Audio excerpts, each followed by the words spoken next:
안녕하십니까? 이번 시간에는 삼상 히타 연결 방법에 대해서 살펴보도록 하겠습니다. 이번 시간 학습 목표는 히타의 저항값에 따른 전원 연결 방법을 알아보고요. 히타 구입 전 살펴야 할 사항에 대해서도 알아보도록 하겠습니다. 제가 좀 감기가 있어서 목소리가 좀 약간 어눌합니다. 양해 부탁드리겠습니다. 지금 여기 보이는 게 삼상 히타입니다. 삼상 히타인데 일반적으로 이게 많이 쓰이죠. 이런 형태 히타가. 그렇지만 이 외에도 다른 형태의 히타 또 많이 쓰이고 있습니다. 현장에서. 하지만 이게 대표적으로 좀 많이 쓰이기 때문에 이 히타를 선택해서 여러분들에게 삼상 히타 연결 방법을 설명하도록 하겠습니다. 지금 여기 보이는 이건 플라스틱 재질의 캡입니다. 캡, 뚜껑.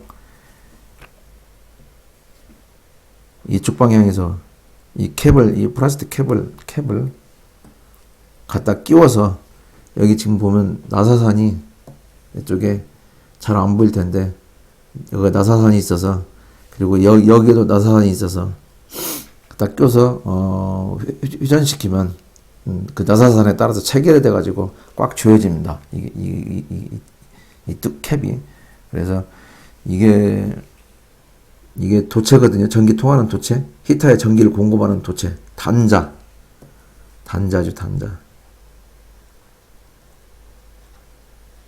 단자인데,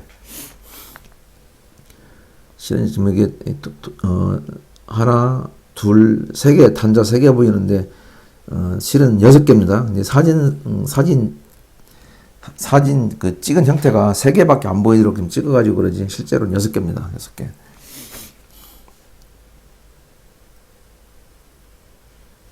그래서 이 히타가 지금 3개입니다. 3개. 그 낱개 히타가 3개로 되어 있습니다. 3개. 어떤 식으로 되어 있는가 하면, 그렇죠.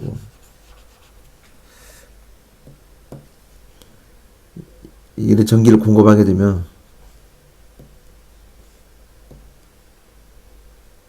이렇게 따라서 이쪽으로 전기가 들어가겠죠. 그럼 여기가 가열이 되겠죠. 이 부위가 가열이 돼서 히팅을 하는 거죠. 가열돼서 이렇게 쭉 돌아서 나와서 여기 어딘가에, 지금 사진에는 안 보이는데 여기 어딘가에 단자가 이렇게 있습니다. 이런 형태의 단자가 또 하나 있습니다. 이게. 그래서 이게 1번, 이게 번호 4번. 물론 여기에는 번호가 써있지 않습니다. 안 써있는데 우리가 의무적으로 번호를 매기는 거죠. 이렇게 해서 하나, 히타 낱개 하나, 다음에 또 한 개, 여기 이놈이 이렇게 전기를 공급하면 쭉 따라 전기가 들어가서 이제 여기서 히팅이 되는 거지. 이 부위에서 가열이 되는 거죠. 이게 히팅. 이렇게 쭉 해서 이렇게 해가지고 이렇게 하나 더 나갑니다. 그래서 이게 2번, 5번. 이 번호를 우리가 이모대로 붙이는 겁니다. 2번, 5번은. 그러니까 지금까지 단자가 몇 개 나왔습니까? 여기 하나, 둘, 셋, 4개. 4개 나왔죠. 히타가 2개니까. 이제 히타, 3번째 히타. 전기를 공급하면 이렇게 들어가서, 이제 여기서부터 가열이 되겠죠. 가열. 히팅이 되는 거죠. 쭉 돌아서 나와가지고, 여기 어딘가 또 나왔겠죠. 이렇게. 단자가. 그래서 이게 3번, 5번. 3번, 5번. 앞선 영상에서 전기가 흐르는 곳과 그 주변에는 항상 뭐가 존재한다고 했습니까? R과 L과 C가 존재한다고 그랬죠. 여기에도 L, C가 존재합니다. 전기가 흘러가니까. 그렇지만 이 열씨는 아주 미약합니다. 그래서 열씨는 없다고 봐도 됩니다. 무시해도 됩니다. R만이 존재하는데 R이 어디에 존재하느냐? 이 히타 부위에 R이 존재하죠. 히타 부위에 R이 존재합니다. 히타 부위에 이 3개의 히타 발열되는 이 3개의 히타 발열 부위에 R, 저항 R이 존재하는 거죠. 그래서 이름을 다시 그려보면, 효로적으로 다시 그려보면 이렇게 되는 거죠. 저항 하나, 저항 2개, 저항 3개. 그래서 1번, 여기 1번, 4번 해서 하나 2번 5번 아 이게 6번이군요. 이거 잘못됐습니다. 이게 6번 6번 그래서 2번 5번에서 하나 그 다음에 3번 6번에서 하나 그래서 총 3개 히타가 3개니까 저항이 3개가 존재하는 거죠. 이제 이쪽에서 바라보면서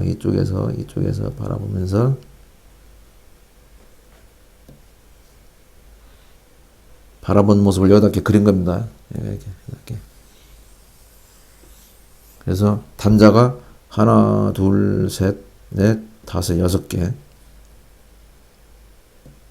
그래서 1번, 4번 쭉 안으로 들어가서 여기가 이렇게 히타가 있고 이렇게 되겠죠? 1번, 4번이.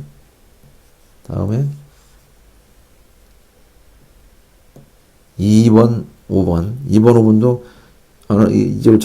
이쪽으로 전기가 들어가가지고 쭉 가서 여기 이렇게 2번, 5번 이렇게 되겠죠.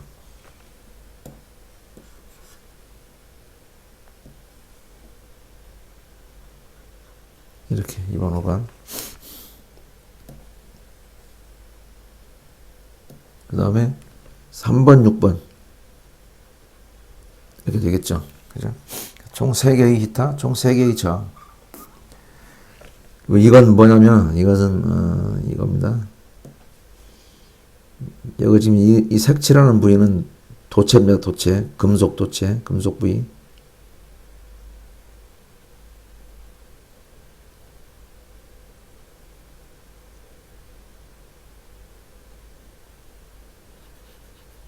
도체고 여기가 구멍이 뻥 뚫렸습니다. 구멍이 뻥 뚫려서 이 길이가 이 가운데 구멍의 가운데하고 이 사이 이 길이가 폭이 여기에서 여기 길이하고 똑같습니다. 즉 이놈을 가져다가 이렇게 또 꽂는 거죠. 양쪽에다가 이 구멍에다가 여기를 꽂고 이 구멍에다가 이 단자를 꽂는 겁니다.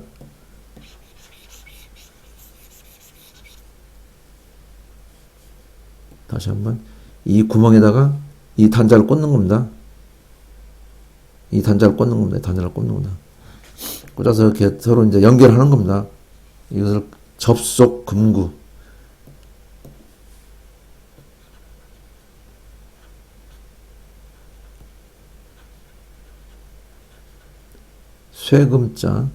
쇠금자, 뭐 가구할 때 구자, 쇠금자, 가구할 때 구자. 접속 공구입니다. 접속 공구. 나중에 다시 한번 이놈을 갖다 어떻게 꽂는지 설명하도록 하겠습니다. 앞선 영상에서 전압과 전류 사이에 유상차 세타가 없으면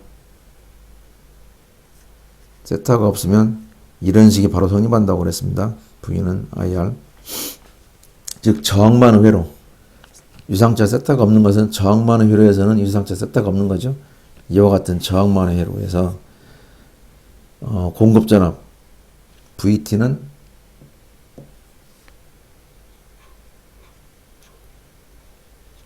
실제 물리량을 값으로 표현하면 이렇게 되는 거죠. 사인 오메가 t.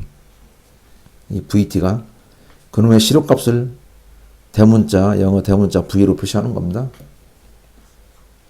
다음에 전류 I는 여기 흐르는 전류 I는 어떻게 되겠습니까? IT는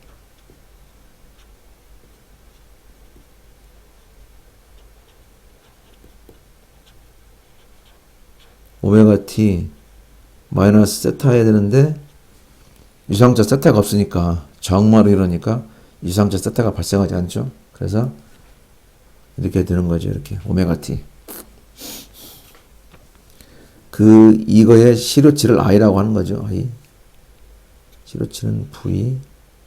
시료치는 I라고 하는 거죠. 그럼 이 회로에서 오메 법칙이 성립해서 V는 IR이 되는 겁니다. 그래서 I는 R분의 V가 되는 거죠. 그리고 유효전력, 소비전력, 이 R이 소비하는 전력 또는 유효전력은 어떻게 됩니까? 앞선 영상에서 V는 코사인 세타라는 걸 설명했습니다. 유전력은. 근데 저기 세타는 여기에 전압 전류와 전압 이상차를 말하는 거죠. 이상차 각도를 말하는 거고, 코사인 세타는 그 역률이죠. 역률. 이상차 세타가 있으면 이식이 성립하지만 세타가 0이니까 여기서는 세타가 0도니까 코사인 세타는 여기다 0을 집어넣으면 1이죠. 1. 따라서 그냥 바로 이렇게 써지는 겁니다. 유효전력 P는 VI라고 바로 써지는 겁니다. 코사인 세타 사라지는 거고.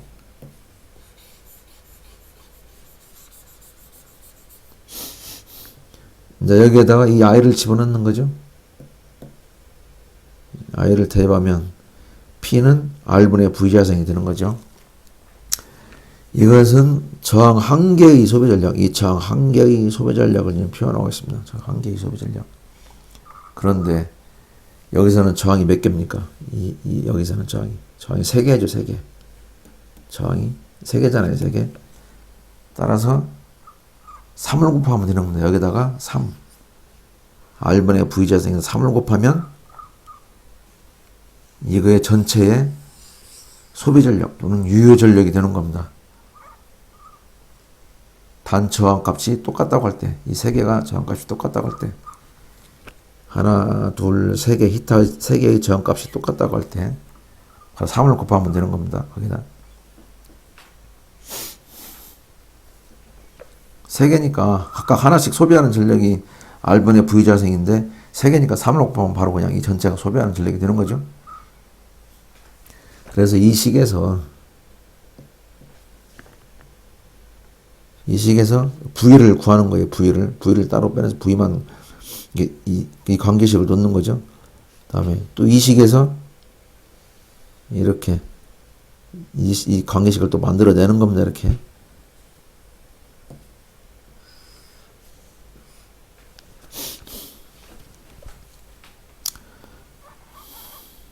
그래서 여기서 이제 테스터기로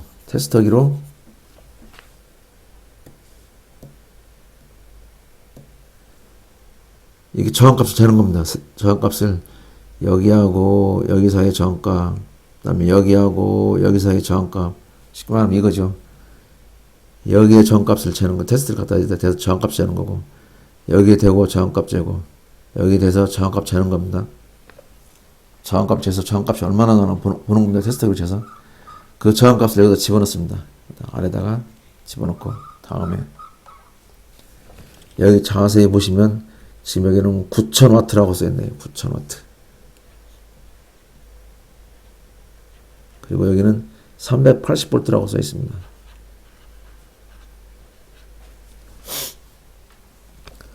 근데 이 380V라고 안 써있는 히터가 많이 있습니다. 시중에 판매된 히터 중에 이게 고맙게도 380V라고 써있는데, 또는 380V라고 써있어도 이 저항값을 재지 않고 바로 연결하게 되면 위험한 사고가 발생할 수 있거든요. 그래서 반드시 저항값을 재가지고 이 명판에는 와트값은 어느 히터나 다 기재가 되어 있는데, 전압값은 안 써있는, 기재가 안 되어 있는 히터들이 많이 있습니다. 이건 반드시 되어 있습니다. 용량은. 그래서 여기다가 P값, 아까 그 쓴 P값 9000W, 여기 9000W라고 하는 것은 5개의 소비전력이 아니고 이 3개 전체의 소비전력입니다. 3개 전체의 소비전력. 여기 보면 조그만 글씨로 써있습니다. 그 히터 사서 보면은 조그만 글씨로 9000W 또는 뭐 5000W 또는 3000W, 대개는 이렇게 써있죠. 이렇게 5kW, 3kW, 9kW 이렇게 써있는데 여기는 9000W라고 써있네요.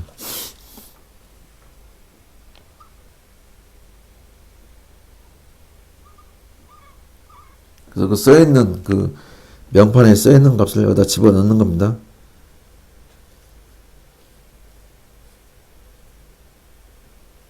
이 R값은 낮게 각 한 개의 히타의 저항값이고 이 P는 그 명판에 써있는 값을 집어넣게 되면 전압값 V가 나오는 겁니다. 전압값 V가.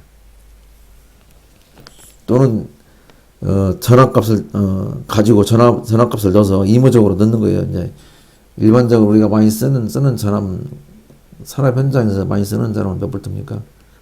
220V, 380V, 저압일 경우에 440V, 480V 많이 쓰죠. 근데 거의 대부분이 아마 이 전압을 쓸 겁니다. 이 전압 쓰는 데는 아마 그렇게 많지는 않을 거예요. 프레스 쓰는 데서 있으나, 프레스 쓰는 데가 아마 380 안 쓰고 440V인가 480V인가 쓸 겁니다. 프레스.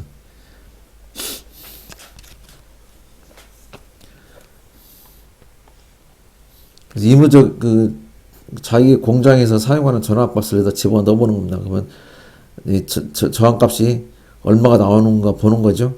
이것도 다시 뒤에 설명하도록 하겠습니다. 이 식을 언제 사용하는지.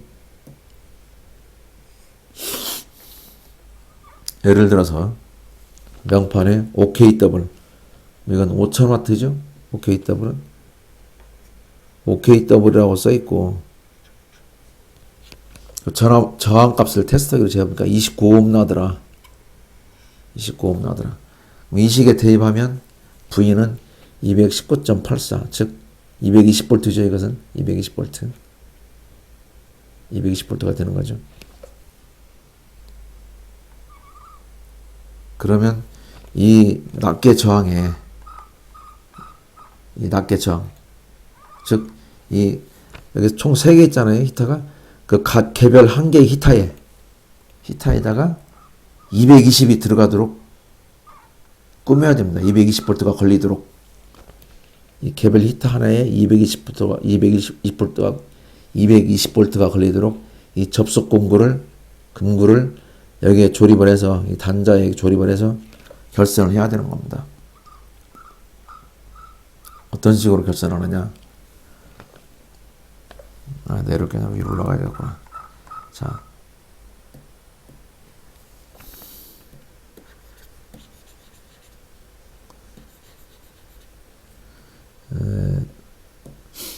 여기까지 여러분들이 선을 3상인가 3가닥 끌어왔겠죠. 3가닥을, 선을 3가닥을. 이걸 A상, B상, C상이라고 하면 선을 3가닥을 끌어왔을 테니까 여러분들이 선을 끌어올 때 VAB는 380 볼트. 그러니까 이놈과 이놈 사이가 380 볼트. VBC도 380 볼트. VCA도 380 볼트. 이놈과 이놈 사이도 380 볼트. 이놈과 이놈 사이도 380 볼트인 3상 380 볼트인 선을 3가닥 끌어왔다고 합시다. 여기까지. 그럴 때는 어떻게 결선해야 되느냐? Y결선, 이런 형태의 Y결선을 행하라. Y자 결선. 히터 한 개, 히터 한 개, 히터 한 개에서 총 3개니까 이걸 Y결선 이런 형태로 해라. 그렇게 되면 여기와 여기는 380V, 여기와 여기는 380V. 이건 전선입니다. 여러분이 끌고 온 전선. 3가닥 전선인데 여기와 여기 사이도 380V인데 Y결선을 하게 되면 각 히타에는 220V가 걸리게 됩니다. 왜? 이 공식에 의해서 VA 이 사이의 전압은 여기에 걸리는 전압 곱하기 3이니까 이거에 대한 이해를 시키는 관계식은 다음 기회에 설명하도록 하겠습니다. 어쨌거나 이 공식에 의해서 그러면 각 개별 히타에는 220V가 걸리는 겁니다.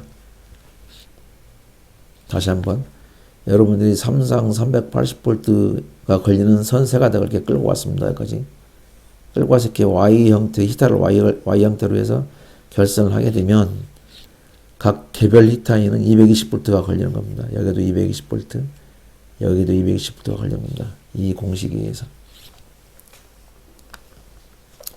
그때 여러분이 끌고 온 그 선에 흐르는 전류는 후쿠메타로 결선 끝내고 나서 전기를 투입하고 후쿠메타로 전류값을 재보면 7.5A가 걸립니다. 7.5A. 어떤 원리에서 그러냐. 이 사이의 전압이 여기하고 이 사이의 전압이 220V라고 그랬죠. 220V. V는 IR. 여기에 흘러가는 전류는 V는 IR이죠. 그래서 I는 R분의 V인데 R은 29ohm이고 여기에 걸리는 전압이 220V니까 계산해보면 7.5A가 나옵니다. 그래서 그대로 물론 정확히 7.5A는 아니죠. 뭐 7.6A 뭐 여기는 뭐 7.8A 나올 수도 있고 약간 오차가 있는 법이니까 어쨌거나 7.5A 정도 흘러가는 걸로 후쿠멘타에서 표시가 됩니다. 그런데 여러분들이 끌어온 그 전선이 세 가닥을 끌어왔을 거 아니에요, 전선을. 근데 220V 여기도 220V 3상 220V죠. 여기도 220V 이 사이도 220V 라고 한다면 이런 식으로 델타 결선을 해라. 델타 결선. 히타 3개를 델타 결선해라. 이겁니다.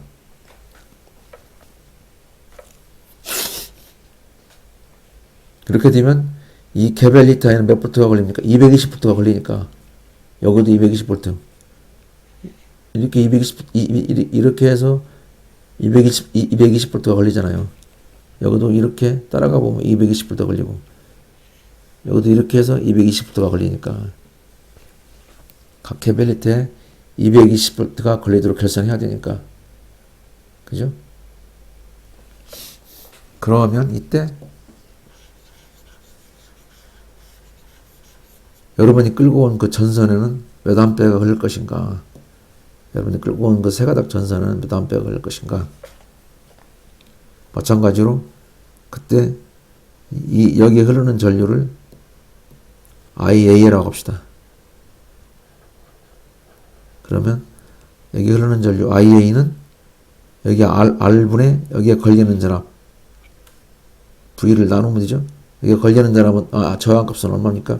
29ohm이니까 이 저항값은 29 나누기 이게 걸리는 전압은 220V니까 7.58A가 나옵니다. 7.58A 여기 흘러가는 전류가. 근데 여기에 흘러가는 전류는 이 전류에다가 루트 3을 곱하는 겁니다. 그게 공식입니다. 공식.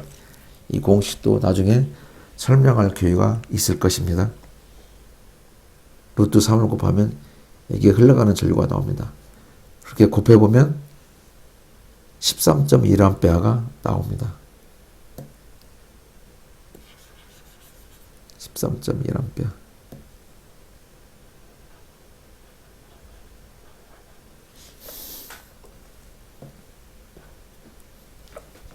후쿠메타로 걸어보면 13.1A 나올 겁니다. 또 다른 예.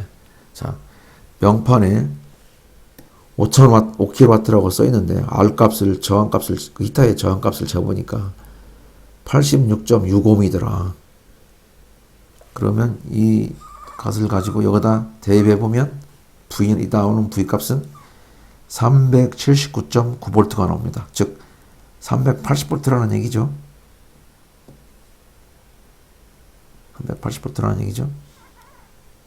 그러면은 이 개별 저항의 히타에 몇 볼트가 걸리도록 합니까? 380V가 걸리도록 하죠. 근데 여러분이 보유한 전원이 3상 380V라면 이렇게 끌고 온 선이 380V라면 3상 380V라면 델타 결선을 실시한다 이거죠. 이런 형태를 해야 한다 이거죠. 이런 형태.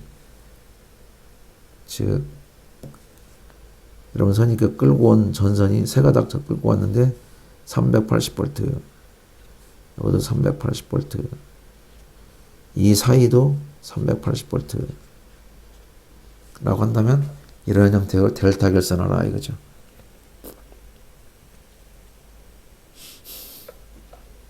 그러면 이때 여기에 흘러가는 전류는 얼마나 것인가?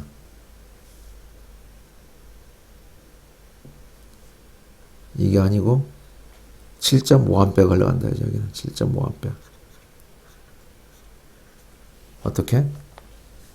여기에 흐르는 전류는 어떻게 됩니까? 86.6분의 여기에 걸리는 점이 380이니까 여기에 걸리는 점이 380 그러면 얼마 나옵니까? 380 나누기 86.6 하면 4.38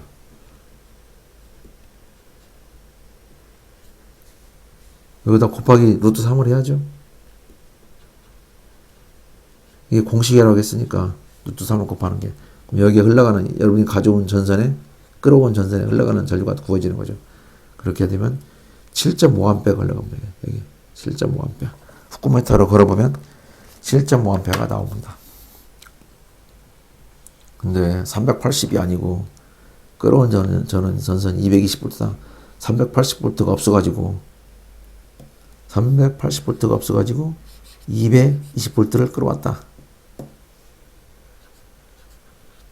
220V를 끌어왔다. 그 델타 결선을 해야 된다. 뭐 어떻게 될까요? 그냥 해도 됩니다. 되는데 발열량이 3분의 1로 줄어듭니다. 3분의 1로. 이거 380V 때 예를 들어서 발열이 100이라고 했다면 3상 220을 여기다 델타 결선에 걸게 되면 3분의 1 나면 33이 발열된다는 거죠. 열 나는 게 33만 난다는 얘기죠.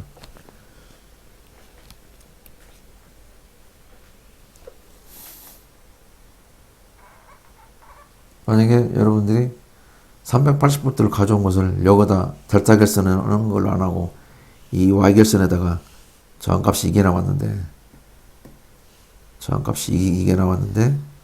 이렇게 델타 결선을 하고 여기다가 Y 결선에다가 380V를 공급했다. 그랬을 때에도 발열량이 3분의 1 밖에 안 된다는 겁니다. 3분의 1 밖에 안 된다.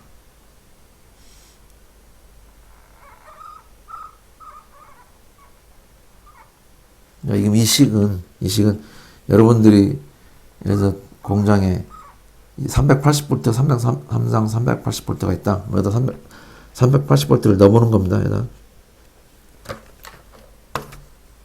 그래서 3 곱하기 380 x자승 가로 닫고 나누기 5000 86.6 86.655이 나옵니다. 즉 380V를 각 개별 저항에 각 개별 히터에 380V가 걸리도록 해야 한다. 그리고 여러분들이 테스트기로 저항을 쟀을 때 86.6ohm이 나와야 된다. 86.6ohm이 아니고 만약에 다른 값이다. 다른 저항 값이다. 뭐 29ohm이 나왔다. 29ohm이 나왔다고 하면 이제 Y 결선을 해야 한다는 얘기죠. 그러니까 이 식은 검증하는 차원의 이 식이 맞나 안 맞나 또는 내가 결선을 제대로 했나 안 했나 검증하는 차원의 식이고 이 식만 이용하면 됩니다. 이 식만 이용하면 여러분들이 어떻게 결선해야 할지를 알 수가 있습니다. 자, 그러면 어떻게 Y 결선은 어떻게 할 것인가 여기서 보도록 하겠습니다. 델타 결선을 어떻게 하고 접속 근구를 갖다가 Y 결선을 하려고 하면 Y 결선 이렇게 서로 이놈을 세 개를 합선시키거나 아니면 이 세 개를 합선시키면 Y 결선이 되는 겁니다. 합선. 그러려면 어떻게 합니까? 4, 5, 6을 합선시킨다고 하면 어떻게 합니까? 4, 5, 6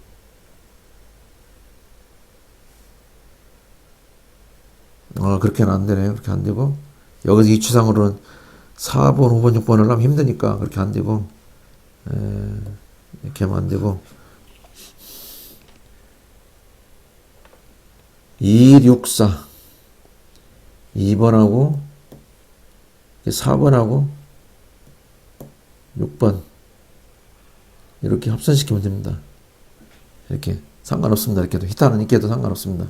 못하는 이런 식으로 하면 안 되지만 히타는 상관없습니다. 이런 식으로 해도 2번, 4번, 6번 그래서 접속 공구를 여기다 갖다 꼽는 겁니다. 이렇게 하나 이렇게 갖다 꽂고 이렇게 꽂고 볼트로 여기다 볼트를 넣어서 조이는 겁니다. 여기다 나사가 됐습니다. 나사산이 있기 때문에 여기가 이렇게 이런 접속 공구를 넣고 볼트를 조이는 겁니다. 다음에 접속 공구를 여기다 또 하나 넣습니다. 이렇게 여기다도 또 하나 넣습니다. 이렇게 접속 공구를 넣어서 볼트를 넣어서 너트죠. 너트를 넣어서 조이는 겁니다. 꽉 조이면 이 세 개가 합선이 되는 겁니다. 이런 식으로 합선이 되는 겁니다. 그래서 여러분이 이 세 가닥 끌고 온 전선을 여기다 연결하는 거죠. 이렇게 뭐 아무 A상을 여기다 연결해도 되고 여기다 연결해도 되고 여기다 연결해도 되고 아무 상관없습니다. 그래서 못하는 게 바뀌면 안 되지만 히타 같은 경우는 아무 데다 갖다 이 세 가닥만 연결하면 됩니다. 상관없습니다. 그러면 델타는 어떤 식으로 하느냐, 델타. 이렇게 해도 되고, 안 그러면 Y결선을 이렇게 해도 되는 거죠, 여기다가. 이 접속 공구를 여기다 이렇게 해도 되죠, 여기다 이렇게. 이렇게 되면 153.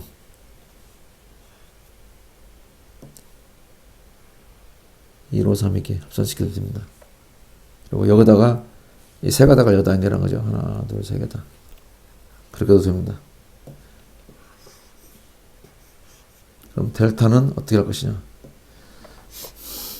델타 결선은 2번하고 자 여기 이 그림대로 한번 해봅시다. 이 그림대로 1번하고 5번 2번하고 6번 1번하고 5번 1번하고 5번하고 접속 공구를 갖다 넣고 너트를 넣어서 조입니다. 여기가 이렇게 합선이 되는 거죠. 1번 5번 5번이 합선했잖아요. 합선.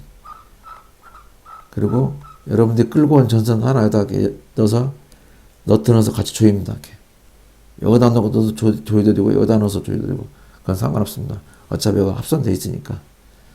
다음에 2번하고 6번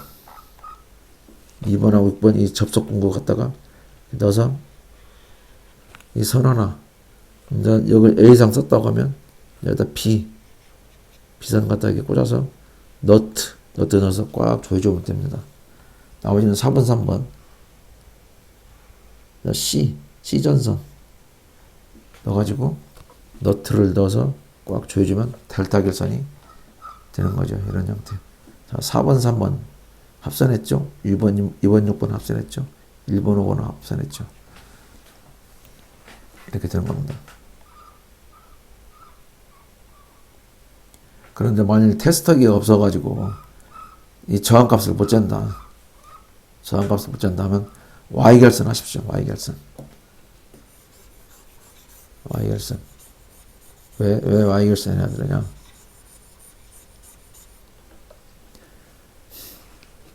만약에 저항값이 29ohm이었다면 이 개별 저항에 개별 히터에 220V가 들어가도록 되어야 되는데 근데 만약에 델타 결선 해가지고 여기에 여러분들이 380V를 집어넣었다고 해봅시다. 380V를 이거 탑니다. 이거 히터 바로 탑니다. 넣자마자 바로 퍽 하고 탑니다. 히터 과열되고 탑니다. 근데 Y결선 하면 만약에 저항값이 29ohm이라고 하면 여기다 380V를 넣었다고 하면 제대로 맞는 거죠. 근데 만약에 86.65ohm이었다. 저항값이 86.65ohm이었다.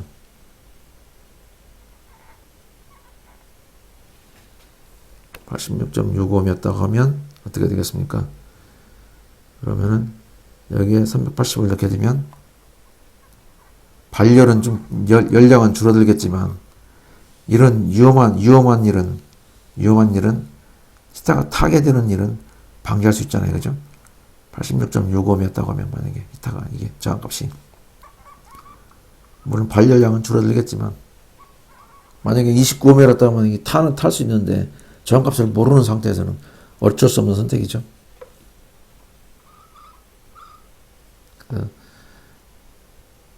만약 테스트기가 없으면 삼상 380V 보유라면 Y결선을 실시하라. 테스트기가 없는데 여러분이 선 끌어온 게 삼상 380V 선을 끌어왔다. 그러면 Y결선을 실시하라 이겁니다. 자, 그러면 꼭 삼상만 이 타를 꼭 삼상으로만 쓰느냐? 그렇지 않습니다. 단상 전기 갖다 넣을 수 있습니다. 단상 전기 갖다가 선을 두 가닥 끌어오는 거죠. 선을 두 가닥만 끌어와서 연결할 수 있습니다. 어떻게? 이렇게 세 개를 병렬 연결하는 거죠. 병렬 연결해서 세 개를 병렬 연결해서 이렇게 만들었고 이 번호대로만 되려나? 이 번호대로 되려나 모르겠습니다. 연구해 봅시다. 한번 다시 한번 지우고 그럼 어떻게 연결해야 됩니까? 1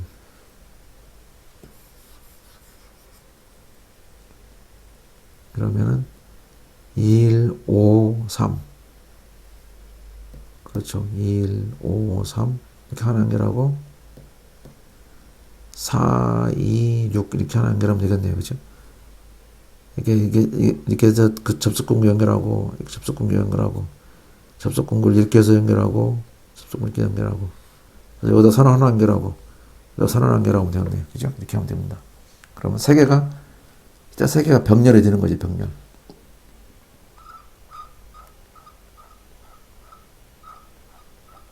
이런 식이 되는 겁니다. 이런 식. 지금 여기는 번호를 잘못 넣었네요. 얘가 바뀌어야 되네요. 얘가 번호가 얘가 2번, 얘가 5번이 돼야 되네. 맞나? 아닌가? 맞습니다. 153. 아, 맞네. 이게 맞네. 잘 맞네. 네, 맞네. 이게. 이렇게 이 번호대로 하면 됩니다. 이렇게 153, 426. 단상자랑 공급해 됩니다. 단상자랑. 근데 대신에 단 조건이 있죠. R이 여기 명판에 5kg라고 써 있는데 이 각 개별 저항값을 재보니까 R이 29ohm일 때는 여기 220V를 공급해야죠. 220V를 단상을 했을 때 220V를 갖다 220V 선을 끌어다가 연결해야 되는 거고 R이 86.65ohm이 나왔다고 하면 380V를 공급해야 되는 거죠. 그럼 이때 그 전선에 흐르는 전류는 29ohm이 나왔고 220V 했다 그러면 22.76A가 나오고 86.6에 380V 했다면 I는 13.1A가 나오는 거죠. 따라 전선이 더 굵어지는 거죠. 전선이 삼상을 했을 때보다는 전선이 더 굵어져야 되겠죠. 그죠? 그런 차이는 있습니다. 여러분. 그렇게 해도 됩니다. 단상으로 이해가시죠? 단상으로 하는 거.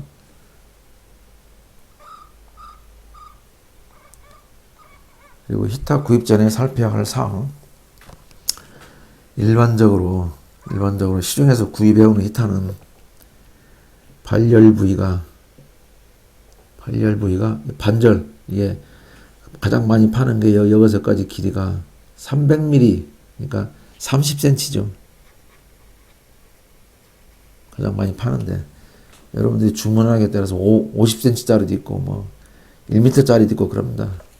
주문하기에 따라 틀립니다만 일반적으로 여기 반절 정도, 그러니까 15cm 정도에서만 발열이 되도록 판매되는 게 많이 있습니다. 그냥 기성품으로. 여기는 뭐냐, 전선이 이렇게 와 있는 거죠. 전선이 와 있을 뿐이죠. 여기서는 발열이 안 됩니다. 전선이 와 있을 뿐이죠. 그래서 여러분들이 나는 전체가 다 발열되게 하고 싶다면 그렇게 주문을 해야 됩니다. 주문할 때 여기서 전체가 다 발열되게 해주십시오. 처음부터 끝까지 다 여기서부터 까지 발열되게 해주십시오. 아니면 뭐 70%만 발열되게 해주십시오. 예를 들어서 물을 끓이는데 이 반절만 물이 잠긴다. 히타에 반절만 물이 잠긴다. 나머지는 물이 안 잠긴다. 그러면 여기만 발열되게 해야죠. 여기까지 발열되게 할 필요는 없는 거죠. 대신에 이건 있습니다. 이 반절만 발열되게 하면 반절만 발열되게 하면 이 발열 밀도가 폭이 좁으니까 여기서 감당해야 할 열이 엄청 높은 거죠. 전체에서 5,000W짜리인데 이 전체에서 발열되면 이 단위 조그만 길이마다 발열되는 양이 저게 적겠죠. 근데 이 반절만 발열되게 되면 이 조그만 단위 길이에서 발열되는 양이 엄청 높겠죠. 그러면 이 히타의 수명이 짧아지겠죠. 그죠? 이해갑니까? 전체로 골고루 펴서 연락이 하면 수명이 길어지는데 발열되는 밀도가 폭이 좁아지니까 수명이 짧아지겠죠. 그걸 고려해야 됩니다, 여러분들이. 그리고 발열 시간과 냉각 시간. 발열 시간이란 뭐냐? 여기에 전기가 공급이 되고 있으면 어쨌거나 여기는 발열이 전체를 다 발열시킨다고 합시다. 이 전체는 계속 발열되고 있겠죠. 공급되고 있는 시간 동안만큼은 전기가 공급되고 있는 시간, 그 시간을 발열 시간, 냉각 시간은 여기 전기가 죽는 시간. 무슨 얘기냐면 이 히타라고 하는 것은 옆에다가 여기다 히타를 꽂는 게 아니죠. 좀 떨어뜨려서 센서 꽂아가지고 온도를 검출해서 이 신호를 어디로 보냅니까? 제어실로 보내죠. 제어실로.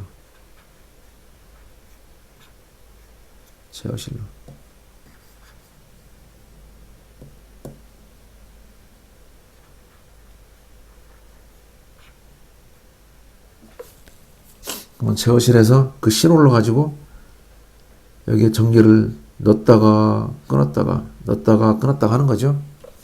계속 넣는 것이 아니라. 그래서 이 센서 선을 끌고 가지고 제어실에서 세팅을 30도씨에 맞춰놨다. 그러면 히타에 전기를 넣어가지고 이 센서가 30도씨를 감지하면 이게 히타에 들어온 전기를 딱 끊어버리죠. 자동으로 끊어주는 거죠. 자동으로. 끊었다가 좀 식으면 또 예를 들어서 한 5도씨까지 떨어질 때까지 기다린다. 5도씨 떨어질 때까지는 냉각 시간이죠. 얘는 냉각 시간.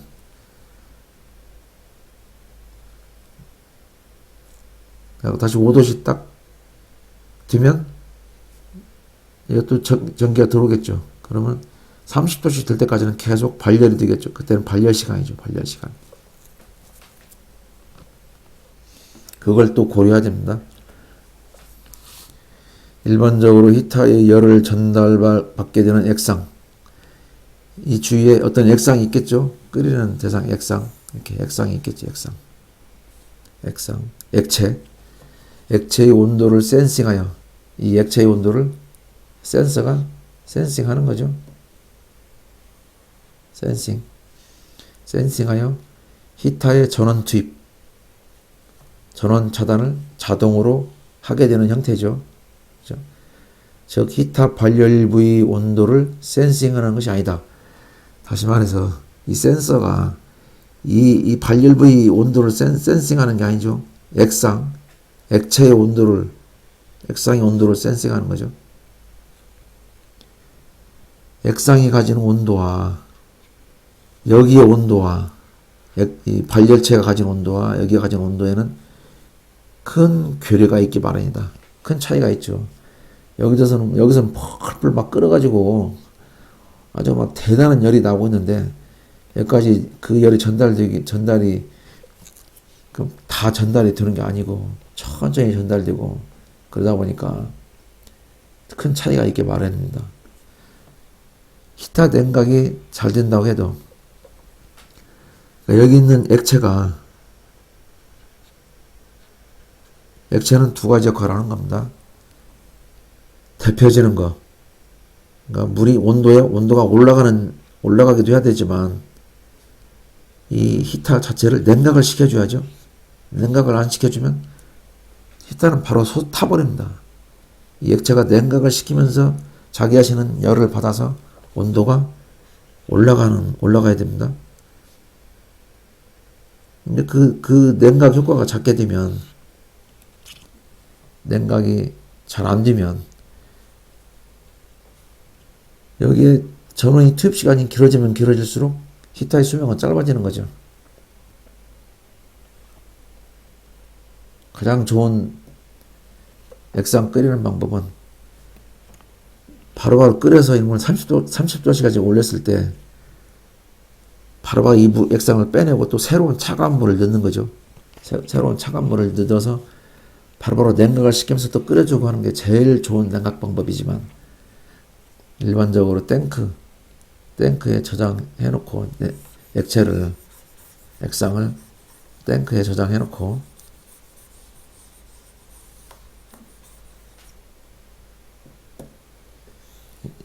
액상을 이런 탱크에 저장해 놓고 히타를 넣어 놓고 여기다가 센서를 달아 가지고 물을 한참 끓였다가 또 식기를 기다렸다가 또 한참 끓였다가 뭐 그런 것들이 많이 있어요. 그런 탱크들이. 그래서 그런 경우에는 히타가 수명이 짧습니다. 물을 끓여서 데펴서 액상을 바로 빼내고 또 새로운 거 집어넣고 하면 수명이 길어지는데, 그게 아니고 액상을 탱크 안에 가둬 놓고 어느 정도까지 충분히 올려서 끓였다가 또 식을 때까지 기다렸다가 또 끓였다가 식을 때까지 기다리고 하는 그런 형태의 발열은 히타의 수명이 오래 가지 않습니다. 그래서 그걸 잘 고려를 하셔서 히타를 선정을 해야 됩니다. 그렇다고 해서 히타의 발열 시간, 즉 전원 투입 시간, 냉각 시간, 전원 차단 시간이 어떻게 너는 얘는 몇 시간 몇 분 동안 전원 투입하고 몇 분 동안 전원을 꺼내야 돼라고 하는 게 정해져 있는 것이 아닙니다. 정해진 값이 있는 것도 아니고, 그래서 그 시간들을 구체적으로 설명할 수가 없습니다만 히타 발열 시간을 최대한 짧게 잡아야 합니다. 히타가 장시간 발열될수록 히타의 수명은 짧아지는 것입니다. 그 점을 잘 고려하시기 바랍니다. 끝까지 시청해 주셔서 감사하고, 여러분들에게 유익한 채널이 되었다면 구독과 좋아요 눌러주시고 광고는 끝까지 시청해 주시기 바랍니다. 감사합니다.